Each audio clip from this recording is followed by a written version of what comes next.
দিনে দিনে বাড়ছে গদাধর, বড় হয়ে উঠছে। চন্দ্রমণি তাকে মাঝে মাঝে ধুতি পরিয়ে দিচ্ছেন। লাহাবাবুদের অতিথিশালায় সাধু সন্ন্যাসীর নানা নানাগোনা।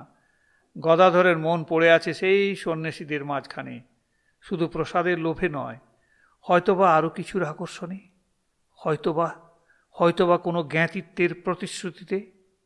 আত্মভোলা শিশুর মতো বাসা বেঁধেছেন শিশু ভোলানাথ। মা নতুন বস্ত্র পরিয়ে দিয়েছেন গদাধরকে। কতক্ষণ পরেই এ তার কি পরিণতি! ফালা ফালা করে ছিঁড়ে ফেলেছে গদাধর। এক ফালা নিয়ে দিব্যি ডোরকোপনি পড়েছে। ও মা, এ কি? এ তুই কি হয়েছিস? ও তিথি হয়েছি মা। অতিথি? সে আবার কি? বুঝিয়ে দিল গদাধর। লাহাবাবুদের অতিথিশালায় যারা আসে তাদেরকে অতিথি বলে না।